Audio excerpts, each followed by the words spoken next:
নারায়ণগঞ্জ মহানগর বিএনপির এক শীর্ষ নেতা ও তার সমর্থকদের বিরুদ্ধে মৌমিতা বাস কর্তৃপক্ষের কাছ থেকে চাঁদা দাবির অভিযোগকে মিথ্যা ও বানোয়াট দাবি করে সংবাদ সম্মেলন অনুষ্ঠিত হয়েছে। শনিবার 20 জুন রাতে আয়োজিত এই সংবাদ সম্মেলনে দাবি করা হয়, প্রকৃত ঘটনাকে ভিন্ন খাতে প্রবাহিত করে রাজনৈতিকভাবে হেয় করার উদ্দেশ্যে একটি কুচক্রী মহল এই অপপ্রচার চালাচ্ছে। সংবাদ সম্মেলনে নেতৃবৃন্দ বলেন, মৌমিতা বাসের দৌরাত্মে মিশনপাড়া এলাকায় প্রতিনিয়ত ভয়াবহ যানজট সৃষ্টি হচ্ছে। সেখানে প্রাথমিক বিদ্যালয়, বালিকা বিদ্যালয় এবং মসজিদ রয়েছে। শিক্ষার্থী ও মুসল্লিদের যাতায়াত নির্বিঘ্ন করতে 12 ও 13 নম্বর ওয়ার্ডবাসী মিলে বাসগুলোকে চাষারা মোড় থেকে ঘুরিয়ে দিচ্ছিলাম। এখানে চাঁদাবাজির কোনো প্রশ্নই আসে না। তারা আরও দাবি করেন, মৌমিতা বাসের নারায়ণগঞ্জ শহরে ঢোকার কোনো রুট পারমিট নেই, তাদের পারমিট শুধু সাইনবোর্ড পর্যন্ত। নেতৃবৃন্দ অভিযোগ করেন, জনৈক কথিত যুবদল নেতার নির্দেশে এবং রফিকুল ইসলাম কালার মাধ্যমে উল্টো মৌমিতা পরিবহনে চাঁদাবাজি করা হচ্ছে। সংবাদ সম্মেলন থেকে চাঁদাবাজির এই মিথ্যা অভিযোগের বিষয়ে প্রশাসনকে সুষ্ঠু তদন্ত করার আহ্বান জানানো হয়। মৌমিতা বাসের ব্যাপারে আমাদের বিরুদ্ধে একটা অপপ্রচার চালাচ্ছে।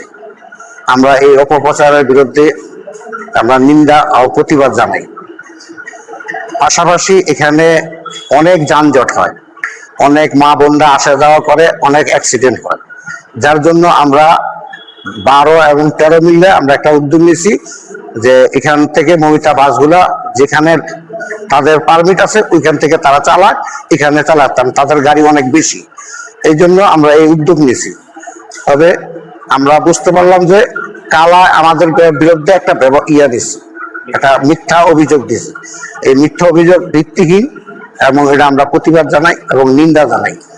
আমরা প্রশাসনের কাছে নিরপেক্ষ তদন্ত চাই, এটা একটা প্রতিবাদ চাই। এবং কালা একটা আওয়ামী লীগের দোষর, তার ছবি আছে, সবকিছু আছে আমাদের কাছে। তার বাতি যাও কদিন আগে আওয়ামী লীগের ইয়ার থেকে গ্রেফতার হয়েছে। হ্যাঁ, আমরা চাই এটা সুস্থ একটা তদন্ত হয়ে। আমরা আজকে বিকালে ফেসবুক অনলাইনে আমরা দেখতে পেলাম যে আমাদের বিরুদ্ধে একটা অপপ্রচার চালানো হচ্ছে। অপপ্রচারটা হলো আমরা নাকি মৌমিতা বাস থেকে টাকা চেয়েছি, চাঁদা চেয়েছি, যা সম্পূর্ণ মিথ্যা ও বানোয়াট।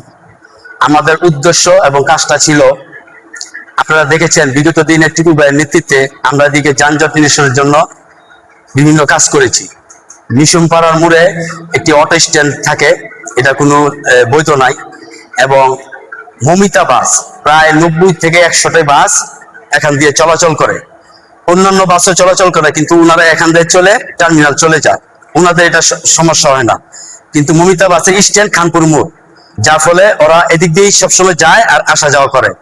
আপনারা জানেন মিশনপাড়া মোড়ে একটা স্কুল আছে, এখানে 300-400 বাচ্চা লেখাপড়া করে। সাথে আমলাপাড়া গার্লস স্কুল আছে, এখানে প্রায় 400-500 মহিলা লেখাপড়া করে। সাথে একটা মসজিদ আছে, প্রতি ওয়াক্তেই শত শত মানুষ নামাজ পড়ে। প্রায় সময় মৌমিতা বাসের কারণে এখানে দুর্ঘটনা ঘটে। আপনারা কিছুদিন আগে দেখেছেন কোর্টের সামনে বড় বড় দুর্ঘটনা ঘটছে, এগুলিও মৌমিতা বাসে। মৌমিতা বাসে কোনো রোড পারমিট নেই। যদি পারমিট থাকতো আমাদের বাধা দেওয়ার কোনো অধিকার নেই। ওদের রোড পারমিট সাইনবোর্ড পর্যন্ত। আমরা 12 নং ওয়ার্ডবাসী নেতৃবৃন্দ এবং এলাকাবাসীর সাথে 12-13 মিলে এবং এলাকাবাসী মিলে আমরা একটা উদ্যোগ নিয়েছি। যেহেতু এই বাসটার জন্য এত সমস্যা এবং এটা রোড পারমিট নেই, আমরা এই বাসটা এখানে আর চলতে দিব না, এটা ঘুরিয়ে দিব। আমরা সকালে সবাই নেতৃবৃন্দ এবং এলাকাবাসী মিলে আমরা বাসটাকে ঘুরিয়ে দিয়েছি যে এখান দিয়ে আপনি চলবেন না, আপনাদের পারমিট যেই পর্যন্ত আছে ওই পর্যন্ত বৈধ, ও পর্যন্তই চলে।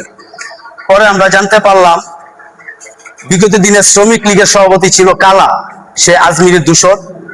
সে আমাদের বিরুদ্ধে একটা অভিযোগ করছে অনলাইনে যে টিপু ভাই, হীরা সর্দার, আমি, বরকত ভাই, মাহবুল্লাহ তবন আমরা নাকি চাঁদা চেয়েছি, যা সম্পূর্ণ মিথ্যা। আমাদের কাজ ছিল যাতে যানজটটা কমে, এই উদ্দেশ্যে। যে অভিযোগ করেছে, এই কালা ছবি আমার এই মোবাইলে আছে, সে আজমির ওসমানের মিছিল করেছে, এই আন্দোলন সংগ্রাম করেছে, 5 তারিখের সময় গন্ডগোল করেছে। আপনারা জানেন 25 তারিখ আওয়ামী লীগের প্রতিষ্ঠা বার্ষিকী। আপনারা দেখতেছেন খন্ড খন্ড আওয়ামী লীগের মিছিল হয়। কারা করে? সিনিয়র নেতৃবৃন্দ তো নাই। এরকম কালার নেতৃত্বে এই ধরনের উচ্ছৃঙ্খলতা সৃষ্টি করার চেষ্টা করে। টিপু ভাইয়ের নাম দেওয়ার উদ্দেশ্য হলো এই কারণে, কারণ টিপু ভাই ওসমান ফ্যামিলির বিরুদ্ধে কথা বলে, আওয়ামী লীগের বিরুদ্ধে কথা বলে। যেদিনই আওয়ামী লীগ প্রোগ্রাম করে দেখবেন তার আগের দিন টিপু ভাই মিছিল নিয়ে বের হয়ে যায়, সারা যেসব জায়গাতে মিছিল বের হতে পারে ওইসব জায়গায় প্রতিরোধ করে তোলে। সে যাতে 25 তারিখে কোনো ভূমিকা রাখতে না পারে বা তাকে একটু হ্যাঁ করা যায়, তার জন্য টিপু ভাইয়ের সহ নাম জড়াইছে যে টিপু ভাই নাকি চাঁদা চাইছে। এই কালা এই অভিযোগটা করেছে। কালা একজন আওয়ামী লীগের দোসর এবং শ্রমিক লীগের সভাপতি ছিল, এবং এই কালার কার ইন্ধনে এই কাজটা করেছে সেটা আপনার একটু খতিয়ে দেখবেন। খানপুরের যুব দলের কথিত নেতা ওর নির্দেশে এই কালা এই কাজগুলি করেছে। কারণ ওরা যে ইস্টার্নের যুব দল নেতা ডাক নিয়েছে, এই সব টাকা পয়সা কালা তুলে, এই মেট্রো রেলের যত চাঁদা সব টাকা তুলে এই কালা। তাহলে কালাকে নিয়ন্ত্রণ করে কে? একত্রিত যুব দল নেতা। তার নির্দেশেই কালা আজকে এই ধরনের টিপু ভাইয়ের বিরুদ্ধে অপপ্রচার চালাচ্ছে। আমরা এর তীব্র নিন্দা ও প্রতিবাদ জানাই এবং প্রশাসনকে বলবো, যদি আপনারা এই গুপ্ত মিছিলগুলি বন্ধ করতে চান তাহলে কালাকে অচিরেই অ্যারেস্ট করেন। কালা শ্রমিক লীগের সভাপতি ছিল এবং ওর মিছিল প্রোগ্রামের সব ছবি আমার কাছে আছে, আমি আপনাদের কাছে দিব। আপনাদের কাছে অনুরোধ, আপনারা এটা প্রশাসনে পৌঁছে দিবেন।